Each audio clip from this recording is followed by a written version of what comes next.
Hello everyone, I'm Krooked and I do stuff, and this is Unscripted, series where I take a completely unscripted look at games and give it a 1 through 10 rating. Today we are playing Mischief Makers! As you heard, I think her name's Maria, it's been a long time. Yeah, if you can see, I played it for like a minute the other day because it's a fun game. But we're going to go ahead and start a new save, and we're going to make the name Unscripted. Why? Because, well, this is Unscripted, and you got to see it from the very get-go. So let's talk about Mischief Makers. Well, I forget how to spell. So this game is one of my favorite games from being a kid. I know I say that a lot, but this was like the Nintendo 64 game that I always came back to. No matter what, I was like, oh man, Mischief Makers is awesome. I need to go back to that. And, well, yeah, that's why I'm here.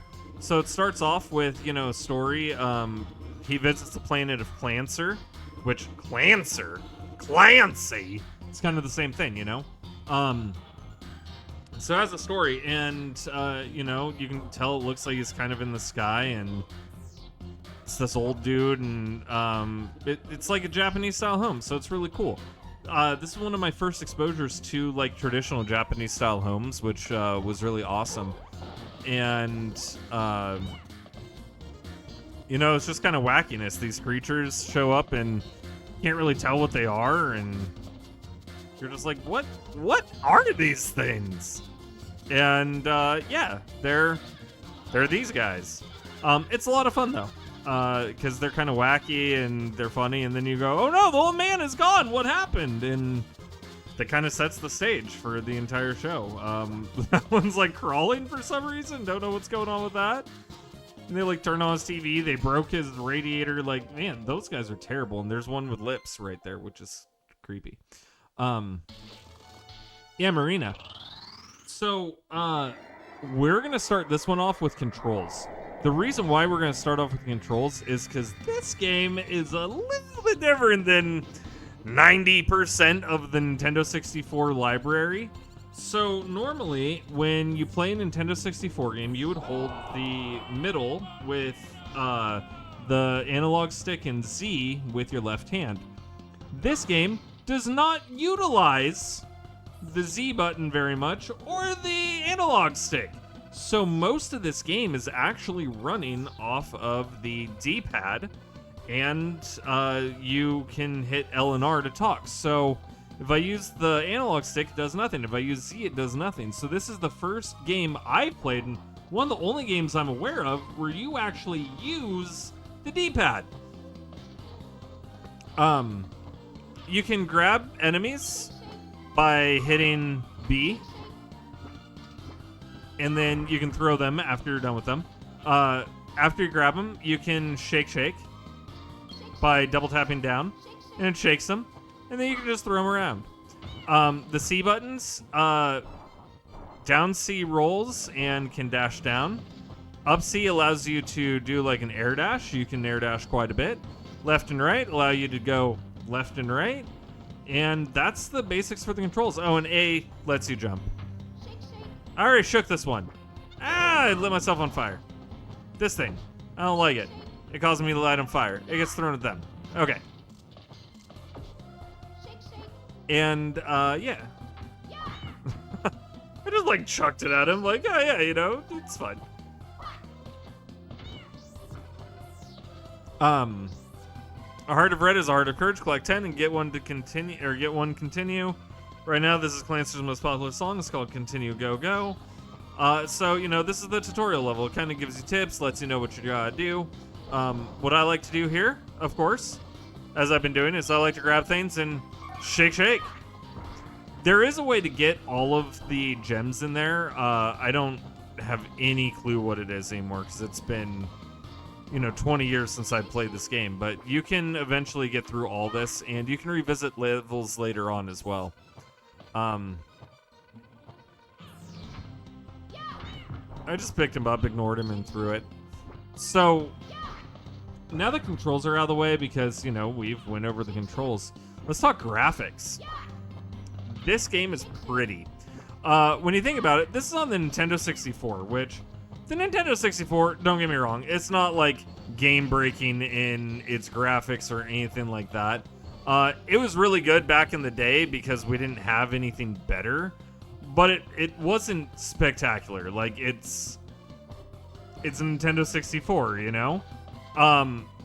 That's where Mischief Makers really shines, because honestly, the graphics of this game are a lot better than what you would imagine being in like the Nintendo 64 era.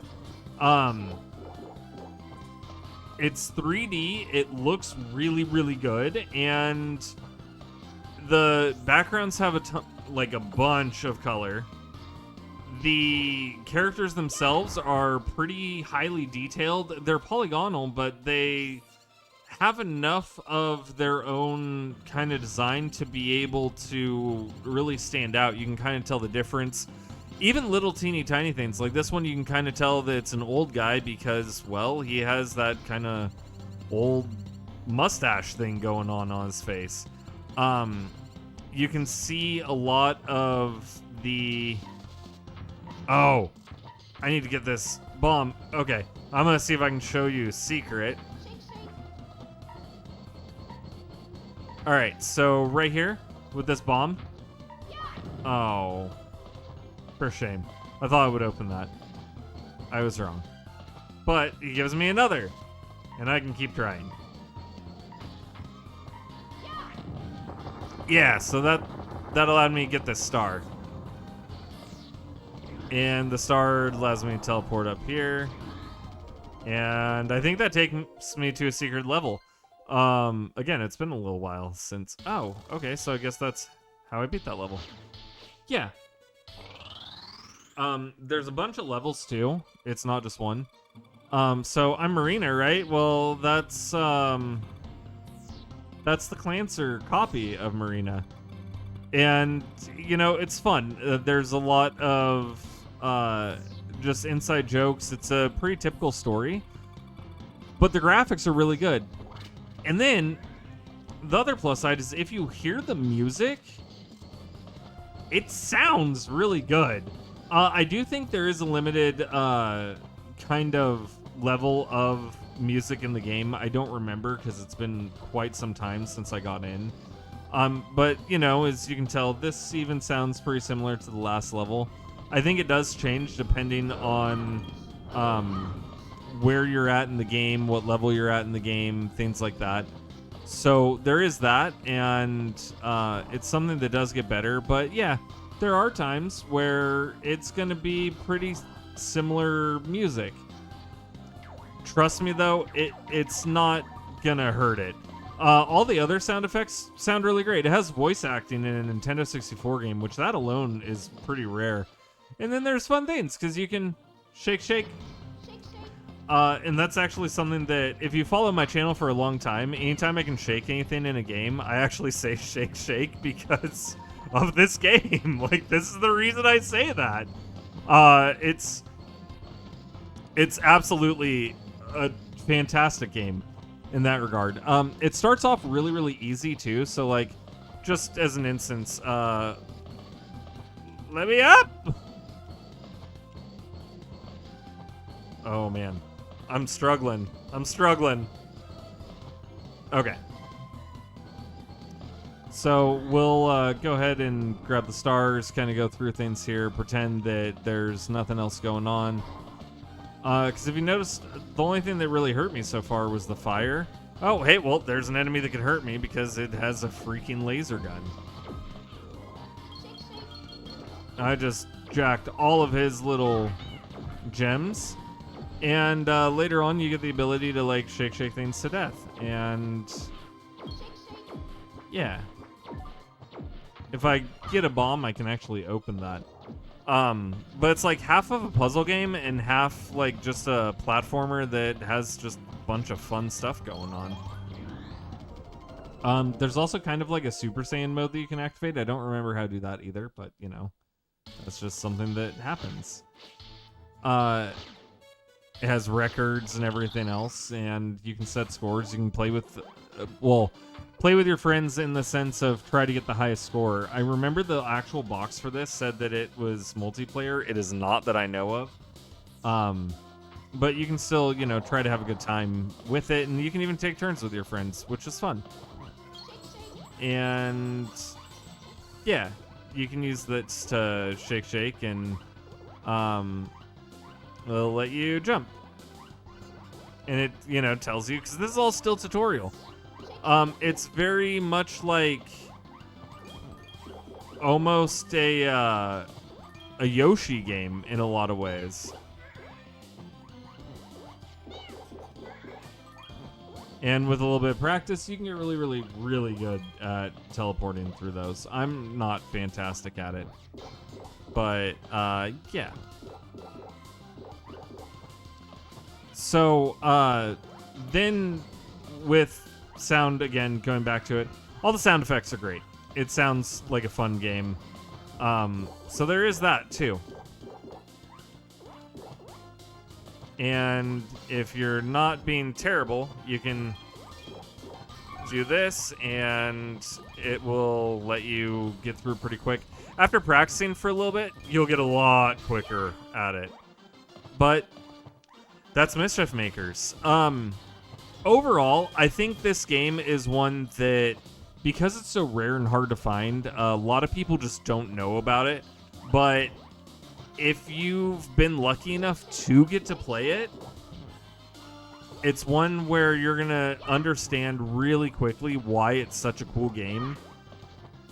And you're going to want to play it more and more and more. And then once you start getting good at it, that's really all you want to do. You want to play Mischief Makers until you beat it. And you want to go through and get all the challenges.